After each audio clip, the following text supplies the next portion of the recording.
as a top MVP candidate, or did he suffer yet another defeat at the hands of my New York Giants? Yeah, right. Plus, will I need to correct yet another Stevens A-list of the best teams? First Take, 10 a.m. tomorrow. It's going to be lit, Max. First Take honoring the U.S. military with our Salute to Service Week starting next week. We'll do virtual remotes from 5 different bases. It all starts with the Navy in San Diego. Then we make stops at the Marines, Army, and Space Force. And we wrap up the week with the Air Force in Las Vegas. Be sure to join us for these very special shows as we salute our true heroes. Welcome back to First Take. We're coming to you live from above the Chase River deck at Pier 17. A beautiful day in New York. Chilly day, but beautiful. All right, Tom Brady and the Bucs can take over first place in the NFC South with a win across the river from here against my Giants on Monday Night Football. Brady and the Bucs are third in the NFL and averaging nearly 32 points per game after scoring 38 and 45 points in wins over the Packers and Raiders. Brady sat down with his former teammate, Sunday NFL Countdown's Randy Moss, recently to talk about the Bucs' success. Take a listen. Good players, they find ways to make plays, and receivers' jobs get open, catch the ball, and do something with it. And I played with a lot of guys that know how to do that. Mike knows how to do that. Chris knows how to do that. Certainly Antonio knows how to do that. And we just got to figure out how the pieces fit and try to go execute, really well on a weekly basis. What would you say the ceiling is for this team, Tom? It's up to us. That's the ceiling. It depends on our attitude, depends on our work ethic, depends on our determination. Ultimately, it's going to depend on our execution. So if we put the preparation first and the process is right, the results will come. All right, Super Bowl champ Ryan Clark back here with us. Max, I want to start with you on this one. Sure thing. What's the bigger story right now? Is it Brady's success and how incredible he's been taking the league by storm, or Bill Belichick, the greatest coach of all time, struggling without him? Clearly, it's Bill Belichick, and Brady has looked very good. But everyone anticipated double-digit wins for this team. I was the one saying, I don't know if it's 9 or 10. Everyone else is telling me at least 10. In fact, they should be favored in the division before they added Antonio freaking Brown.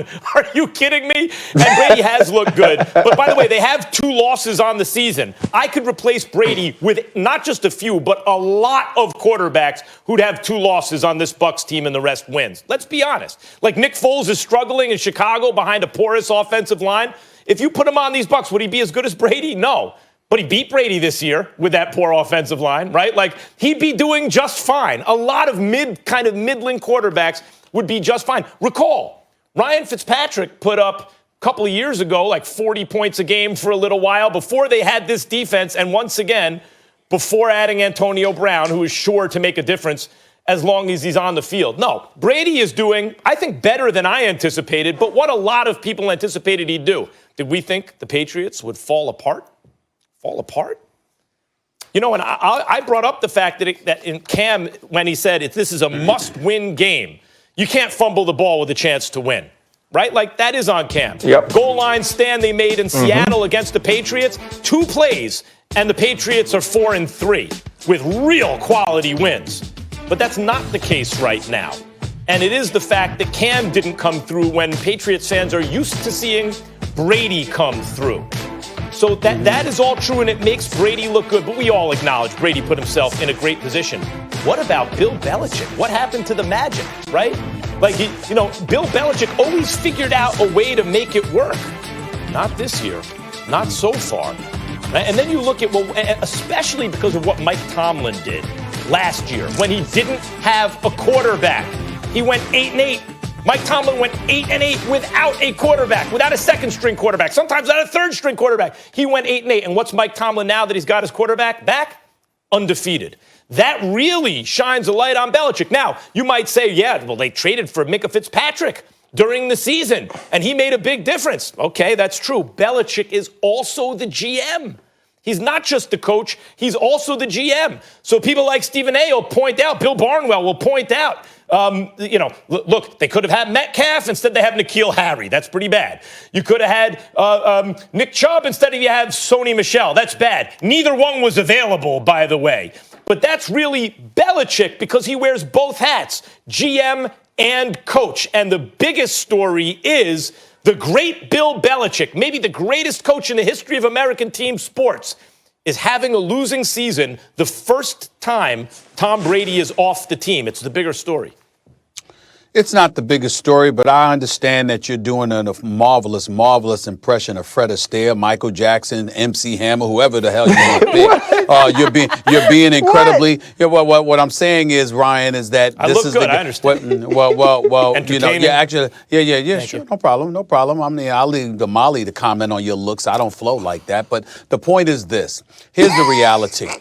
Very handsome, Max. Max Kellerman. Max Kellerman is taking that position because Max Kellerman is the one that was highlighting Tom Brady being a finished product or just a jag, just a guy. And suddenly suddenly we've learned that is not the case. All right. Tom Brady clearly is his success. And I'll tell you why. It's almost by default. Even though he's thrown for 369 yards in 2 games this year, even though he's playing lights out, even though he's only got 4 interceptions at this point in the season for the Buccaneers compared to Jameis Winston's 14 interceptions after 7 games last year. Here's the reality of the situation. The reason why it's so more about Brady's success than Belichick's struggles is because if we have a heart and we have any modicum of decency, we have to look at what Bill Belichick is dealing with here. You had your facilities closed on several occasions. Before the season even began, about 8 or 9 different defensive players wouldn't even show up to work this season because of COVID-19. Your star quarterback comes down with the Rona. Stephon Gilmore, arguably the best cornerback in football, came down with something, and then now he's out with an injury as well. So when you look at all of those things that are going on, you're really looking at Bill Belichick and being like, damn, this is a damn shame. That's how you look at Bill Belichick, because it's like, yo, what is he supposed to do? I don't care how great you are. And we know how I feel about Mike Tomlin. And there are other good coaches in the league as well. If you have to shut down your practice facility on numerous occasions, lose your starting quarterback, your elite cornerback, and 9 different players don't even show up to work because of COVID-19, it's like, damn, it's almost not even fair to judge them at all when it comes to, their overall record as a head coach. I can look at Cam as an individual player that's been playing well enough to win a game and say he didn't close on that particular moment. What I can't do is look at a coach who is an overseer